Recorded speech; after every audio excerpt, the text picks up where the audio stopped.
اللي هي كنا في البيت طابقين، كان البيت كامل أخضر، وفي سبحان الله يعني قنية في الطابق الثاني، وكان في الطابق الثاني موجود أنا والوالد والوالدة، ولا واحد يتحرك منا إلا هذه القنية تعق أطفال اللي هم كأنهم أولادها قن إلى الطابق الأول. وقفزت أنا، كان فيني خوف، وقفزت إلى الطابق الأول وهو الدور الأرضي، وأضرب هذا القن الأطفال ويطلع منهم شيء أخضر. كل ما ترمي طفل اللي هو القن أقفز عليه وأضربه وأحاول إني كأني أكسره، لكن سبحان الله كأنه مطاط، وأحاول إني أقتله لكنه يطلع من البيت. نفسي أضرب يعني تقريبا أكثر من 5 كذا، وانتهت الرؤية. تمام. أنت صرت ملتزم بالعبادات وبالطاعة وبالقرآن الأيام هذه؟ الحمد لله رب العالمين، هذا الأيام والأيام الماضية. والأيام الماضية، لكنك الأيام هذه شاد يعني، خاصة قبل المنام. الحمد لله رب العالمين. إيه. وتقريبا أهل البيت يذكرون الله، لكن يبدو أنك أنت أكثر واحد في البيت، وربما أنك تجادل أو تنصح إن حصل هذا الشيء، فربما أنه قد حصل أو راح يحصل.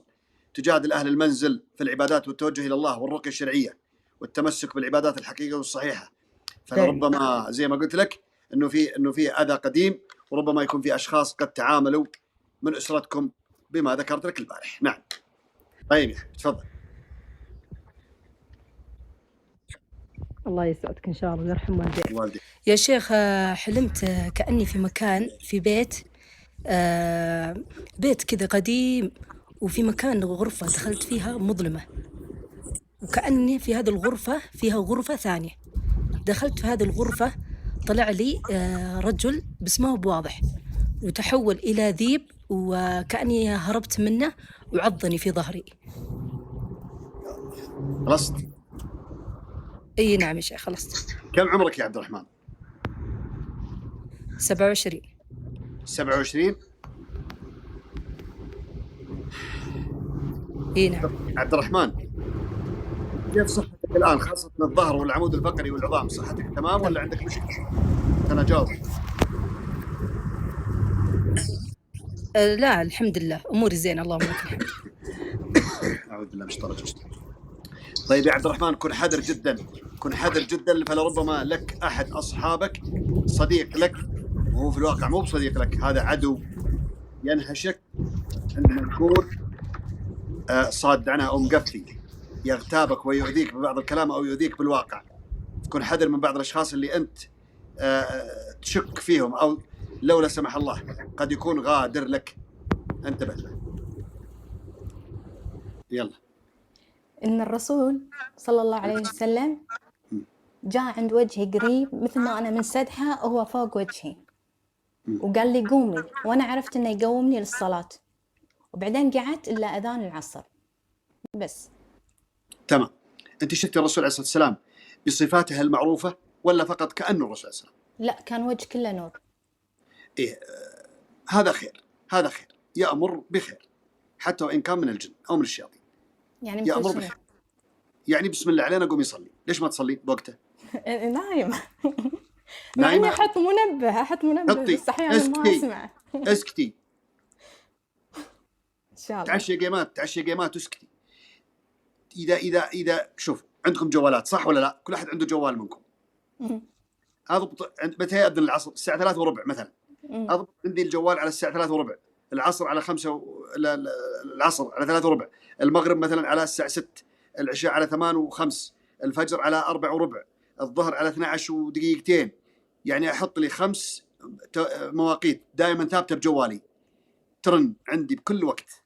أول ما يأذن يرن الجوال، إذا كنت في مكان ما أسمع صوت الأذان فيه أسكته وأقوم أوضي وأصلي مباشرة. إن صلاتك عند المؤمنين كتابا موقوتا. إذا صليت بوقتي ثقي ثقة تامة تكونين في حفظ الله سبحانه وتعالى ما بين فرض وفرض.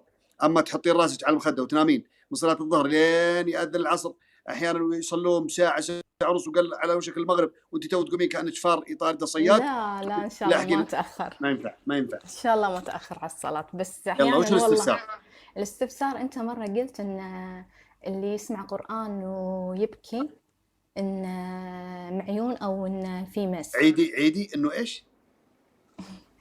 انه يسمع القرآن وهو يبكي.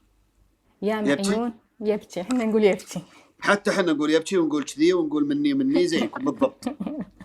انا قلتها بالسعودي يبكي. ونقول ريال ونقول ديشه ونقول لا نفس. ما نقول رجال، احنا نقول رجال. يلا قولي هات استفسار عيدي. ان انت تقول ان اللي يسمع قرآن ويبكي انه يا معيون يا في مس. انا حتى الفاتحة اذا كنت بمسجد بصلاة القيام ولا التراويح، حتى الفاتحة او صلاة العيد، حتى الفاتحة ابكي بصمت، بس دموع. اذا كان هذه الدموع اللي انت قاعده تبكين او تبكين وقت الصلاه او وقت سماع القران ما هي بخشوع، لان انا اشك انه خشوع، يعني فعلا مو بخشوع، واضح انه بخشوع. فربما يكون فعلا، لانه البكاء اثناء سماع القران سواء من راقي او من مذياع او بمسجد او باي مكان ويصير في بكاء اصلا اجهاش بالبكاء، هذا يدل على ان الشخص هذا عنده ربما اذى من الشيطان، اما عين او حسد او امر من الامور هذه. فلذلك يقرا ويكرر حتى تستقر احواله تماما ويسمع القران بدون ما يبكي. اذا بكى هذا يدل على انه فعلا عنده نوعا ما من الأذى. الا في حاله واحده، اسمعي، الا في حاله كلام الله، ان كلام الله. نعم، الا ان يكون خشوع. فاذا كان خشوع هذا شيء طيب جدا، لكن انا اشك انه خشوع. نعم. انا والله ابكي، احس انه يعني كلام الله ونازل من السماء وقاعده اسمعه. خلاص هذا خشوع، ما له علاقه في خشوع يعني ما فيني عين، ان شاء الله ما فيني عين، انا اتحصل على حلال. طول. ما في عين ولا حد جايد ولا حد مساكت عين. كان فيني عين بس عالجته، راحت خلاص الحمد لله، جعلها ما تعود ان شاء الله. يعطيك العافيه. حياك الله. هلا. شكرا جزيلا. أنا والله ما عندي شيء خاص ليني بس، ولكن أنا عندي خاص لإمام المسجد عندنا. اي تفضل. عندنا مشكلة في إمام المسجد ما شاء الله، من يأم فينا في قراءة القرآن دائما تجي له كحة مستمرة. سبحان الله، لا صار مأمون يصير طبيعي، برا المسجد طبيعي، ولكن من يقرأ القرآن سبحان الله يقعد يكح في سجود. صوته طيب وقراءته وتلاوته جميلة. تقريبا حلوة. طيب خليه يرقي نفسه بسورة الفاتحة والمعوذتين الكافر والإخلاص على زيت زيتون على عسل إذا كان عنده عسل، ويشرب ملعقة دائما قبل كل فرض صلاة حتى يتقي شر هذه العين، فلربما يكون أحد يعني أصابه بعين في حلاوة الصوت أو أعجب في صوته أو الصوت يكون جش أو ثقيل أو فيه ميزة، يعني ربما يكون فيه ميزة. بس ممكن تعيد يا شيخ زيت زيتون؟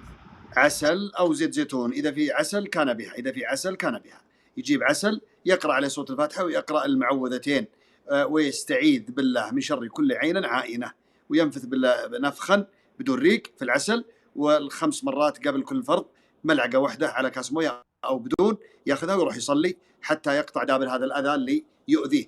أحيانا تكون الشياطين تتدخل في حياة المؤذن أو الإمام أو الراقي، الرقاة يتعرضون، الأئمة يتعرضون، الأنبياء قبل تعرضوا، فالإنسان قد يكون عرضة لأي سبب.